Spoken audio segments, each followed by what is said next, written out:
Bismillahirrahmanirrahim. Assalamualaikum warahmatullahi wabarakatuh.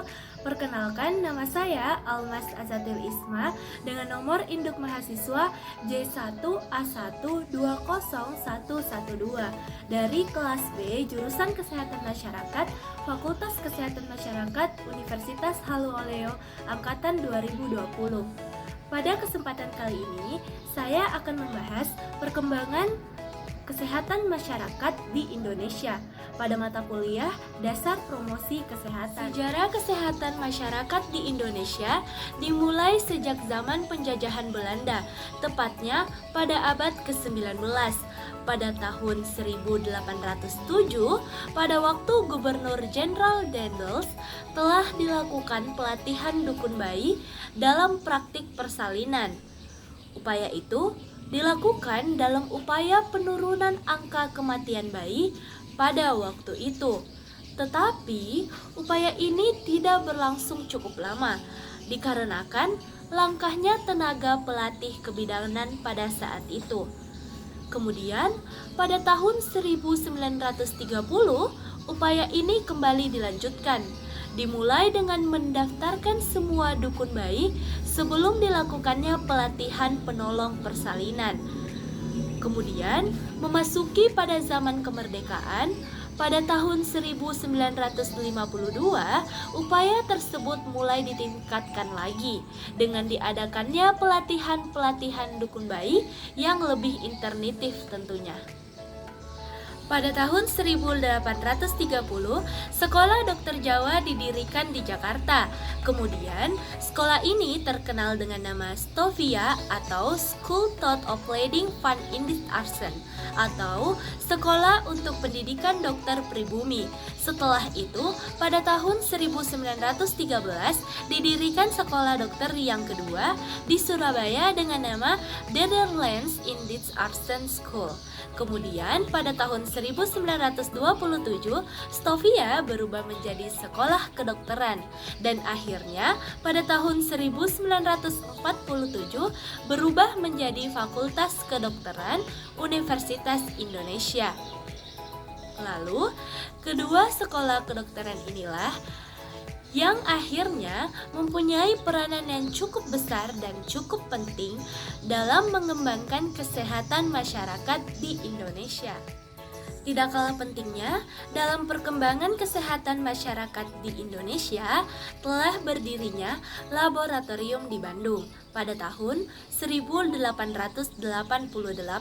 Selanjutnya, pada tahun 1938, pusat laboratorium ini berubah menjadi lembaga Eijkman dan selanjutnya disusul berdirinya laboratorium di Medan, Semarang, Makassar, Surabaya, dan Yogyakarta. Laboratorium-laboratorium ini memiliki peran yang sangat penting dalam rangka menunjang pemberantasan penyakit menular seperti malaria, lepra, cacar, dan sebagainya. Bahkan untuk bidang kesehatan masyarakat yang lain seperti gizi dan juga kesehatan lingkungan. Selanjutnya, memasuki zaman kemerdekaan, salah satu tingkah penting perkembangan kesehatan masyarakat di Indonesia adalah diperkenalkannya konsep Bandung pada tahun 1951 oleh Dr. J. Leimana dan Dr. Patah yang selanjutnya dikenal sebagai konsep Patah Leimana. Dalam konsep ini, mulailah diperkenalkan nih bahwa dalam pelayanan kesehatan masyarakat, aspek kuratif dan preventif tidak bisa dipisahkan. Hal ini berarti dalam mengembangkan sistem pelayanan kesehatan di Indonesia, kedua aspek tersebut tidak boleh dipisahkan, baik di rumah sakit maupun di puskesmas. Aspek kuratif itu berarti penyembuhan dan aspek preventif itu sendiri berarti pencegahan.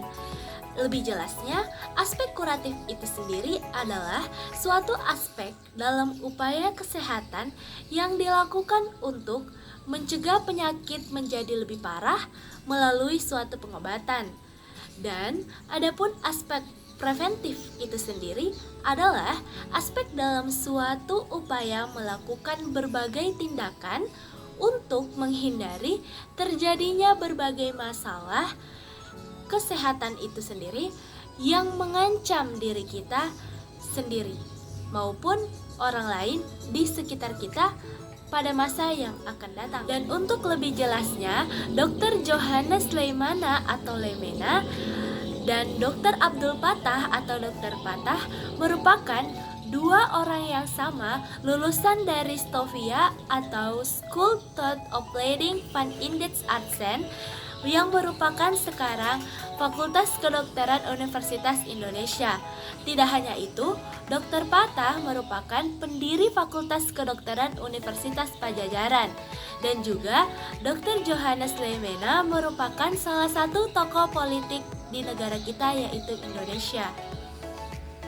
Selanjutnya, pada tahun 1956 dimulai kegiatan pengembangan masyarakat sebagai bagian dari pengembangan kesehatan masyarakat. Pada tahun 1956, Dr. J. Sulianti mendirikan proyek Bekasi, Lemah Abang, Jawa Barat sebagai proses percontohan atau model pelayanan bagi pengembangan kesehatan masyarakat pedesaan di Indonesia dan juga sekaligus sebagai pusat pelatihan tenaga kesehatan. Proyek ini di samping sebagai model atau konsep keterpaduan antara pelayanan kesehatan terpadu ini terpilih 8 desa wilayah pengembangan masyarakat di Provinsi Sumatera Utara, Lampung, Jawa Barat, Jawa Tengah, Jawa Timur, Jogja, Bali, dan Kalimantan Selatan. Kedelapan wilayah tersebut merupakan cikal bakal sistem pelayanan kesehatan masyarakat atau sekarang kurang lebih dikenal dengan nama Pusat Kesehatan Masyarakat atau biasa kita kenal dengan singkatan Puskesmas. Selanjutnya, pada bulan November 1967 dilakukan seminar yang membahas dan merumuskan program kesehatan masyarakat terpadu sesuai dengan kondisi dan kemampuan rakyat Indonesia. Pada waktu itu dibahas konsep puskesmas yang dibawakan oleh Dr. Ahmad Dipoldilogo yang mengacu kepada konsep Bandung dan juga proyek Bekasi, di mana ditarik kesimpulan dari seminar ini adalah disepakatinya sistem puskesmas yang terdiri dari tipe A, B, dan C. Dengan menggunakan hasil seminar tersebut, Departemen Kesehatan menyiapkan rencana pelayanan kesehatan terpadu di Indonesia itu sendiri. Pada tahun 1968 dalam rapat kerja kesehatan nasional dicetuskan juga bahwa puskesmas adalah merupakan sistem pelayanan kesehatan terpadu yang kemudian dikembangkan oleh Departemen Kesehatan menjadi Pusat Pelayanan Kesehatan Masyarakat yang lebih dikenal dengan singkatan Puskesmas. Puskesmas ini disepakati sebagai suatu unit pelayanan kesehatan yang memberikan pelayanan kuratif dan juga preventif secara terpadu, menyeluruh, dan mudah dijangkau dalam wilayah kerja kecamatan maupun sebagian kecamatan di Kota Madia atau juga kabupaten.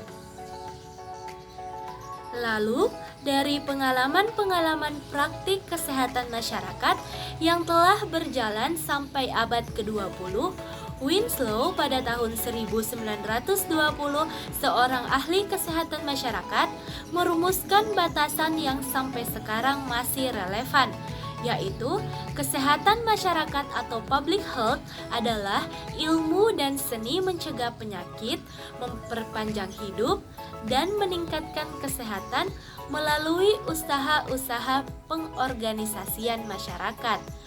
Untuk sebagai berikut, yang pertama, perbaikan sanitasi lingkungan. Yang kedua, pemberantasan penyakit menular. Yang ketiga, pendidikan untuk kebersihan perorangan. Yang keempat, pengorganisasian pelayanan-pelayanan medis, antara lain perawatan untuk diagnosis dini serta pengobatan.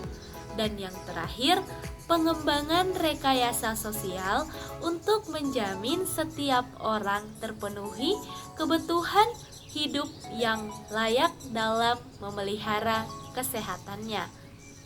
Baik, demikian pemaparan terkait perkembangan kesehatan masyarakat di Indonesia yang dapat saya sampaikan.